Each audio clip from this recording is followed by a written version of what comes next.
Ang pulong sa Dios buhi ug nagalihok nga gamhanan labi pang mahait kaysa espada nga duhay sulab ug modulot ngadto sa gitagbuan sa kalag ug espiritu sa mga lutahan ug sa mga kauyukan ug motugkad sa mga hunahuna ug katuyuan sa kasing-kasing. Ang tibuok nga kasulatan gipaginhawa sa Dios ug may kapuslanan alang sa pagpanudlo, alang sa pagpamadlong, alang sa pagpanulid, ug alang sa pagmatuto, sa pagkamatarong, aron ang tao sa Dios mamahingpit masinangkapan, alang sa tanang maayong buluhaton. Titus 3:5 says, "Not by works of righteousness which we have done, but according to His mercy, He saved us through the washing of regeneration and renewing of the Holy Spirit." 2 Timothy 1:9, "Who has saved us and called us with a holy calling, not according to our works, but according to His own purpose and grace, which was given to us in Christ Jesus before time began." Psalm 84:11, "For the Lord God is a sun and shield. The Lord will give grace and glory. No good thing will He withhold from those who walk uprightly." Hebrews 4:16, "Let us therefore come boldly to the throne of grace, that we may obtain mercy and find grace to help in time of need." Sa maslandan, gikinahanglan ang ato pagsusi sa atong tagsatag sa kakalag, kung napapakita yung mga sala, kaya kining maong mga sala, kung di na ito isugit nga ito tubangan sa Diyos kamahan, mahimo lamang kining babag. They only become a barrier to our study. Busa, ato karon gamiton ang prinsipyo sa 1 Juan 1:9, gitawag sa in English the rebound technique, o nagka-nayon kini sa 1 John 1:9, kung isugid ang ato mga sala, siya ang Dios kasaligan ug makatarunganon sa iyang saad nga mopasaylo gayod sa tanantang mga sala ug magahinlo sa tanantang mga kalapasan. Nawalang kanimo dili pa magtotoo. It is not confession of your sins ang issue, kundi ang imong pagtuo, pagdawat kang Ginoo Jesucristo ingon nga manluluwas. Acts 16:31 nakanayon, "Believe on the Lord Jesus Christ and you will be saved. Therefore, magampo ta sa hilom."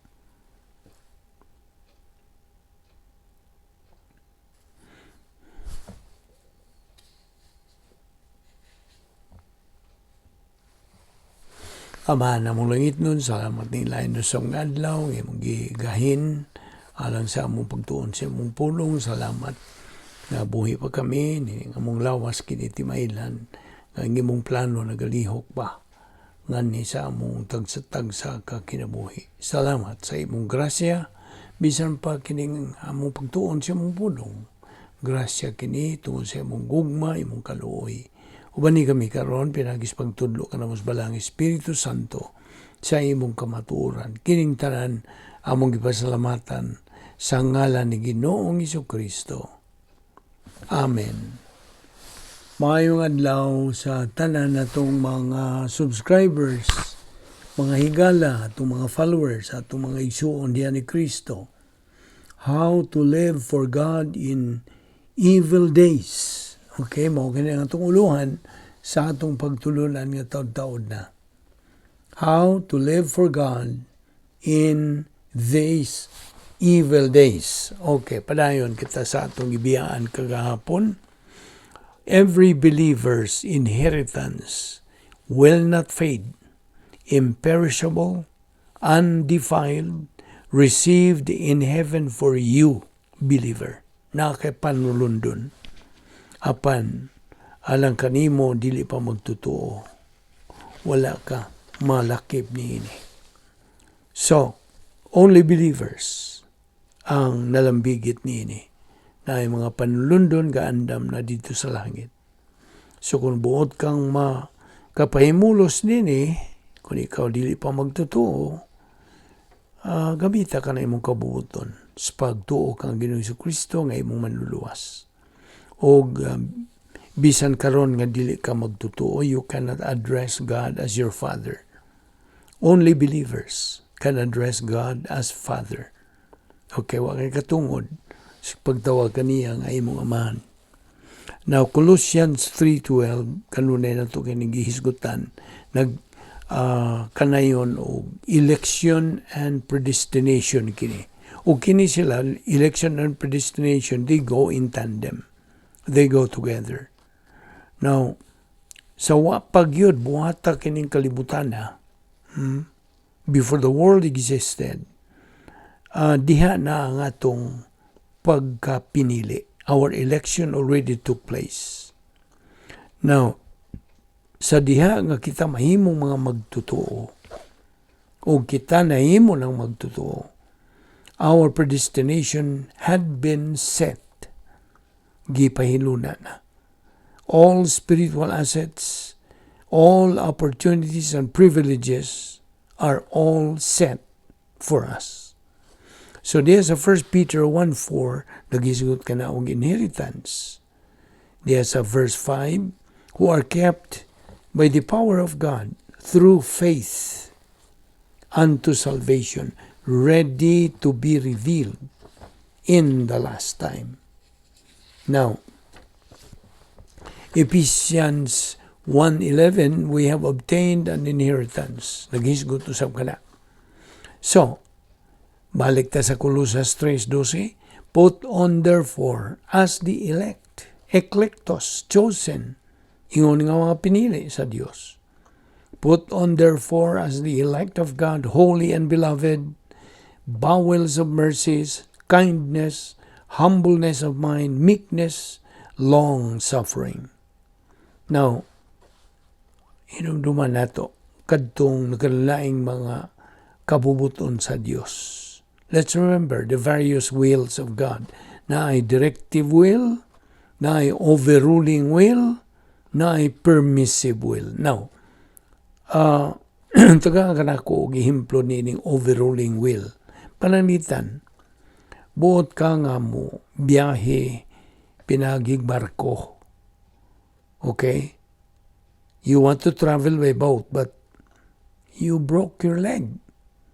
Na dakinas ka ba ka, natumba ka ba, na balian ka bukog sa imong tiil. So, ang Diyos overruled your plan to travel because the boat is going to sink, capsize. You see? Mo na overruling will. By the way, as i-review, ang plano sa Diyos, ang tuyo sa Diyos, ang kabuuton sa Diyos sa atong kinabuhi, hingpit. Perfect. In fact, it is the best and the highest plan. Ang atong tagsa-tagsa ka kinabuhi are interwoven and interconnected all for the glorification of God. Ang Diyos nasayod na sa tanan nga may tabo sa atong kinabuhi, including the consequent results of things that never could have happened. He knows all that are knowable and unknowable. Kaya nga naman, tungod kay siya hingpit. Nasayod siya sa tanan. Kitang mga magtotoo, God, have been guaranteed by omnipotent God a home in heaven. Garantiyaan na kita. God guaranteed a home in heaven for us believers. Kaya nga naman, tungod kay mga sakop naman ta sa areanong panimalay sa Dios. Ug nasayo kita sa iyang mga pulong nga padayag nini, nagapaklaro nini, nagapatinaw nini. We know God is faithful to His word. Iya gyud ning tumanon. He keeps His word. And He never lies. Di og dili gyud siya mamakak. Inumdum ka ba sa napo ka mga kinaya sa Dios? Basig nakalimot na po ka. Okay, let us recall. I-review na po nato niya. Napulo ka mga kinaiya sa Diyos, 10 attributes. Sa in English, sovereignty, ang iyang pagkalabaw makagahom. Ikaduha, hingpit siyang justisya. His perfect justice, perfect fairness. Okay? Ikatulo, ang iyang hingpit nga pagkamatarong, perfect righteousness. Ikaupat, ang iyang hingpit nga gugma. Mismo siya, gugma. Ikalima, ang iyang hingpit nga kinabuhing wala na katapusan, eternal life. O ang ikaunom, ikapito, o ikawalo, kining tulo ka o. Omnipotent, omniscient, and omnipresent. Ang iyang pagka-omnipotente, pagkalabaw nga magagawom sa katanan, ug ang iyang pagkasayod sa tanan, omnisciente, ug ang iyang pagkaana sa tanang dapit, walay luna, o suok niining universo nga wa diha ang Dios. Okay? So, mao ni ikawalo. Ikasiyam, ang iyang dili na mausab, His immutability. O ang ikanapo, ang iyang pagkakamatuoran. Hingpit ning tanan ng mga kinaya sa Dios. Ayaw nakalimti. Kaya I hope na silsil na kana nimo sa imong kalag. So, Episyo 1:11, inheritance, being predestinated according to the purpose. Now, paminaw. Kita mga magtotoo are to live by faith. Dili kay unse atong makita. Kini sod, kini sa plano sa Dios. Samtang aniya pa kita dinhin ng kalibutana. We are to live in the light of eternity. In fact, gibalhin ta. Gikan ining panahon nga to sa eternidad. You see, we are in borrowed time. Now we sometimes forget, maybe always, that kita mga anak na sa Diyos. You see? This is a very strong kanang punto sa doktrina nga. Kitang mga magtotoo. Mga magtotoo, ha? Magtotoo ni Yesu Kristo, mga anak na sa Diyos. Wata maghimo-himo niya na, basag mayingon kag gama-gama, tanini, gatumo-tumo. No, anak kini, gibase sa pulong sa Diyos. Kung di man mamakak ang Diyos, mao man iyang pulong. That's why, as His children, everything has long been set for our own good. Because we have been adopted as His children. Kanang unsa na adopted sa binisaya, kining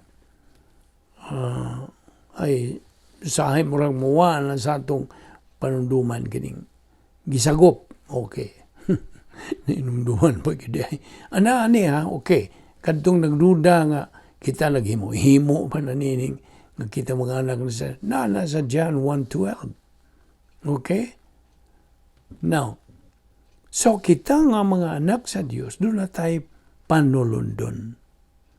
And this inheritance, since the time we entered into union with Christ, yan itong igayon nga itong ituuhan si Kristo, nadugtong na kita kaniya hangtod-hangtod, pinagi sa pagbautismo kanato sa Espiritu Santo, through the baptism of the Holy Spirit. Now, everything that happens to a believer is good. Nakadungog ka ba? Everything that happens to a believer is good. Naman na sa Roma 8:38. God works all things together for good to those who love God. Question. Ay, pangutan din niya. Pangutan unta ka. Unsa man mo pahigugmang Diyos? How do you love God? Of course, ang tubag by obeying His commandments. Tuman sa iyang mga pulong. Through listening, aron nga atong pagtuo diha sa Dios, maugmad. So our faith in God is developed. Romans 10:17. Now, by the way, ayaw kalimot niya itong computer of divine decrees. Ang computer, hinumdum ka nitong ROM, RAM chip, read-only memory. Ang plano God sa Dios alang sa atong kinabuhi, gisod na diha sa RAM chip, which cannot be changed or altered anymore. Di na mausab. Mao na. So whatever happens sa atong kinabuhi, all depends on our decision. Basta, nagagad lang sa atong himuong desisyon. But, di ba ang Diyos, hingpit yung nasayod sa tanan. He perfectly knows everything. Your thoughts, your actions, your kanang ambitions, your decisions in life. But God never interferes your volition, dili. Di gyud siya mo tandog. Yan ang imong kabuuton. Pasagdan gyud ka. In fact, He respects your volition. Apan ikaw ra po manubag kung unsay imong buhatong decision. Whatever decision we make, we are the only ones answerable, responsible, and accountable. Nobody else. Why line? Nakadungo ka? Why line? Ikaw ra yun. Colossians 3:12, put on therefore as the elect, pinili sa Dios, holy and beloved, bowels of mercies, kindness. Now, laing pangutana, unsa may but pasabot ni ining gitawag og compassion? Heartfelt? Kini nga compassion. Impersonal love kini. Impersonal love. Ngadto sa isig ka tawo. We can only apply impersonal love after we have developed personal love for God. Di ba nila? Muna gyud ang atong gugma ngadto sa Dios kaysa atong gugma ngadto sa isig ka tawo. Okay? So Romans 8:28 again, and we know that God causes all things to work together for good to those who love God, to those who are called, mga eklektos, according to His purpose. Verse 29, for those whom He foreknew, kini may kalabutan sa foreknowledge, He also predestined to become conformed to the image of His Son, so that He would be the firstborn among many brethren. Now, balik tagad to sa Colossus 3:12. Put on therefore as the elect of God, holy and beloved, bowels of mercies, kindness, humility, gentleness, and patience. Now, kining nasud ni ining bowels of mercies, kindness, humility, gentleness, and patience, kini may kalabutan kini sa impersonal love for all mankind. O kining bowels din splanknon sa original nga pulong. In fact, nephros, kung imo yung humaron kini sa in English, ang nephros, belly, ang tiyan. Okay? Now, okay, baliktan niya itong compassion, itong gisgutan. Compassion. Doon ay duha ka klase nga compassion. Genuine o pseudo or fake. Now, unahan na ito ni genuine. Kining, okay, atong binisayon na lang yun yung compassion. Ang binisayon yun yung pagkamapuangoron. I don't know, mula awat ka ba nila ng akong binisaya. Pagkamapuangoron. Okay? Ato nagikuha sa mga binisayang diksyonaryo from English to Visayan. So, compassion is pagkamapuangoron. Ang unang matang sa compassion is genuine. One, sympathy, mercy, clemency, etc. as a human virtue towards another, resulta kini sa imong pagtuman sa imong espirituhanong kinabuhi, etc. with emphasis on God's 10 problem-solving devices. Okay? O busa, ang genuine compassion resulta kini a byproduct of the believer's being in the operational divine sphere. Naman siya sa sulod sa palasyo nga giandam sa Diyos kaniya. Palasyo ni. harian ng palasyo. Niya sa tunguna-una, fulfilling his spiritual life, feeling of the Holy Spirit using the 10 problem-solving devices. Okay, ako kang taga-himplo. Kadtong kanang compassion sa atong Ginoong Jesucristo on Lazarus nga namatay. Si Ginoong Jesucristo mihilak ra ba? Our Lord had compassion kaniya. Apan dili kay emosyonal si Ginoong Jesucristo nato. Mihilak si Ginoong Jesucristo nato. Paminaw. Mihilak siya dili sa iyang kaluoy kundili of course, ang iya yung kaluoy, ang tinuod nga kaluoy niya, gihilakan kaluoy sa mga katawhan nga nagsaksi niya itong pagpabuhi niya kang Lazaro. Lazarus come forth. Okay? Apan kadtong mga tawhan na, huwag yun mutuo nga si Ginoong Jesucristo kinsa mo'y nagapabuhing Lazaro, mao ang Mesiyas. Mao itong mihilak si Ginoong Jesucristo. Pagkaluoy gini mga tawhan na huwag yun sila alamag. Nga mianhi ko dinhi alang sa ilang kaluwasan. Huwag yun sila they don't have any clue. So that's an example. Okay? Our Lord had compassion usab ni Maria Magdalena nga who was engaged in adultery. Okay? Pagpanapaw. Ang atong Ginoong Jesucristo, may sulti nga ito kaniya, go and sin no more. Ang atong Ginoong Jesucristo had compassion niya itong babae nga dito sa kanang atabay ba ng well? The woman in the well who was fetching water. Okay, mo ni mga ehemplo nito, genuine nga compassion. Karon adto tas pseudo o fake plastic mini nga pagkamapuang oron. Pakitang tao ba? Not as a result of doctrine, but result of old nature's motivation. Kining ani-ani ining maong klase sa pagkamapuang oron. One who practices this is a carnal believer. Carnal. Believer siya, pan carnal. Reversionistic. Kini resulta lagi sa kanang gahom sa kinaiyang magasasala. Okay. Kita nimo. Now, balik na punta sa Colossus 3:12. So, as those who have been chosen, electos of God, holy and beloved, put on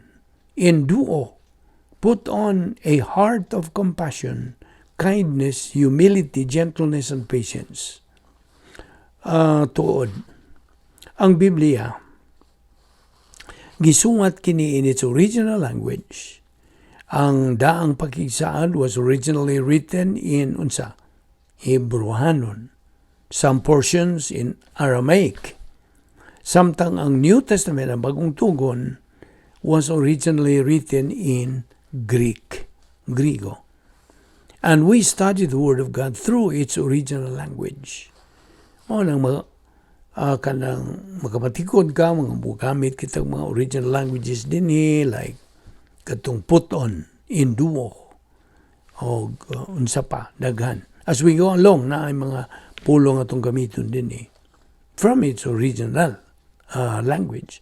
That's why we say, na ay panahon nga moingon tag corrected translation. Kini nagpasabot nga atong gitunan ang pulong sa Dios by studying it through its original language.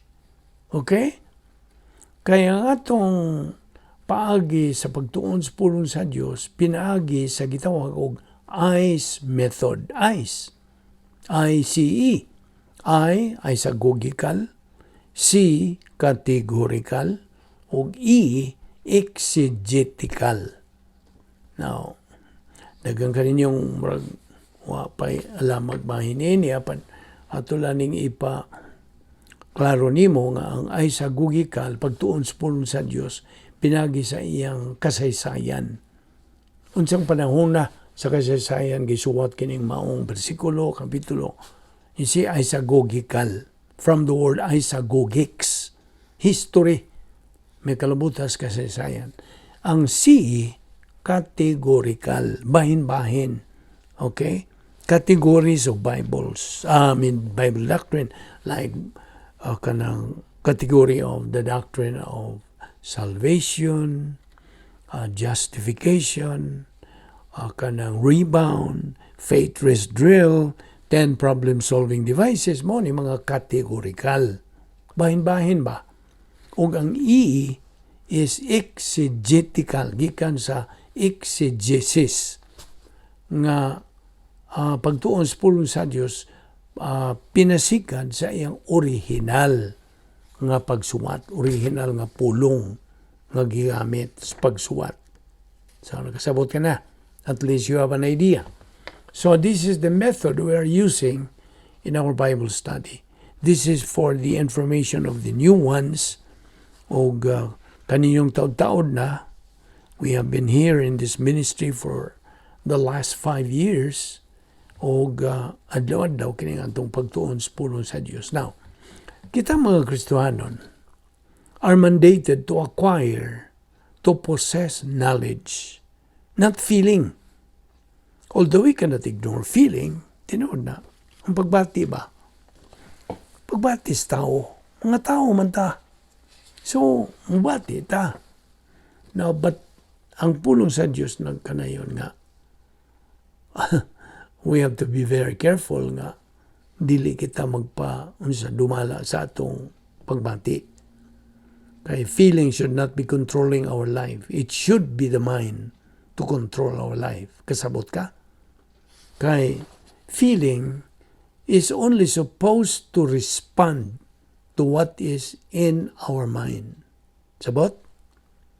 Ang papel good sa kanang atong pagpati, igo lang nas pagtubag, respond, pagsanong, kung unsay ana sa atong una-una. So, ang mudumala, gyudunta sa atong kinabuhi, di kay unta, kinahanglan. Mao nga atong panguna-una. You see? Kaya ang function sa itong una-una, mao ni initiator. Kasabot ka? Okay, so, ako lang nagisingit diyan, no? Now, samtang kita magpadayon sa atong espirituanong pagbuylo, as we go on in our spiritual momentum, we are going to learn a lot of doctrinal principles. Gikinahanglan man nato ang pagkatuon ni mga prinsipyo. Every now and then, mag-isgot ng gitag mga prinsipyo, di ba? Now, principles, are necessary to follow when it comes to growing up in the spiritual life. Kinahanglan, atong timanan nga, ang Kristohanong paagis pagkinabuhi, meaning ang spiritual life, dili kini makinabuhi sa tawanon nga paagi in the human method. No. It can only be lived by divine way. Di ba na? Inumdumi katong definition sa Christian way of life. It is a supernatural way of life, and as such, it demands a supernatural way of execution. So God mandates, nagamando ka na itong mga magtotoo, nga kita kinahanglang mubuhat. We are doers of the word, not only hearers of the word. Nana sa James 1:22.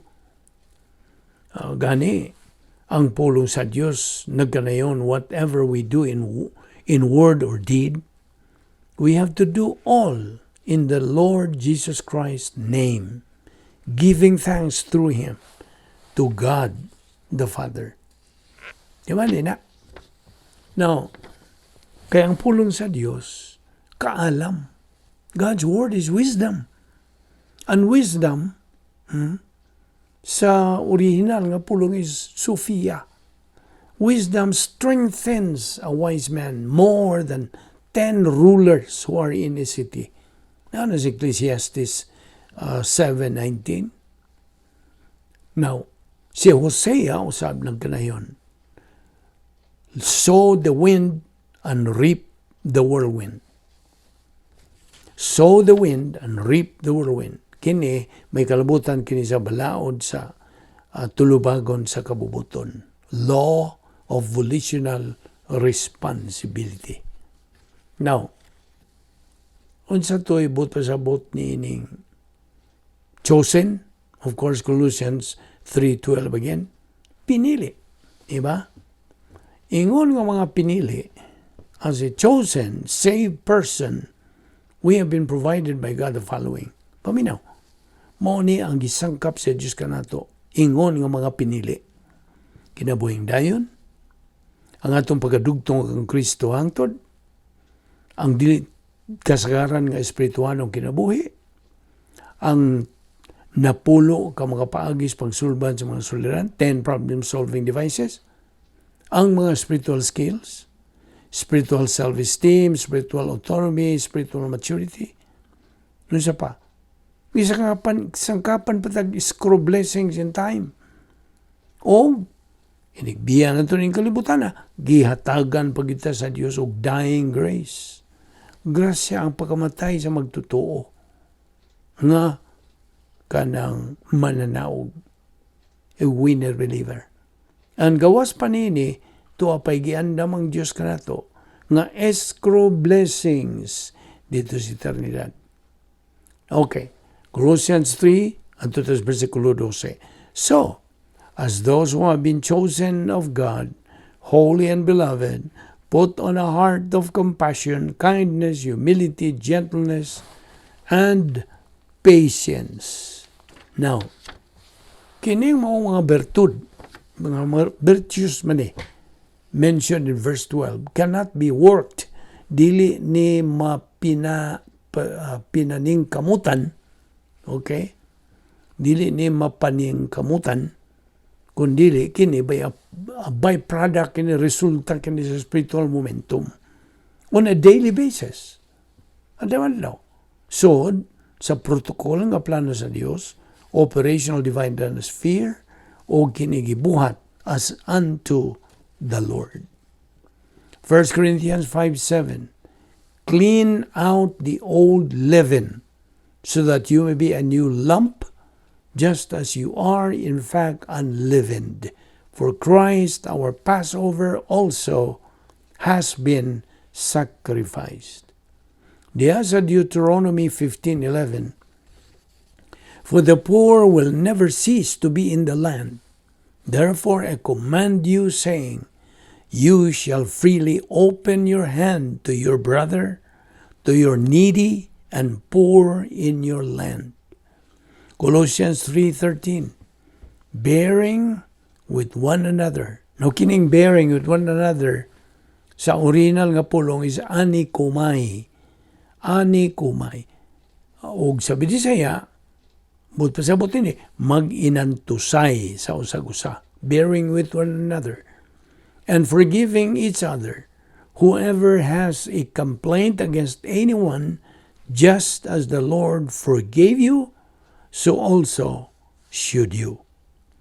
Now, okay, di nilang una kita kutom, pagkakaroon, nga adlaw, og ato yung padayon ni Ugma.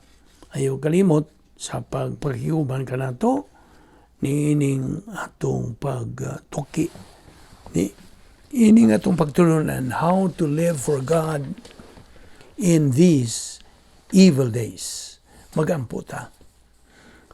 Amahan na mong langit no, nagapasalamat kami kanimo, niining matamis ngay gayon sa among pagpagkumbitay kanimo sa among mga pulong.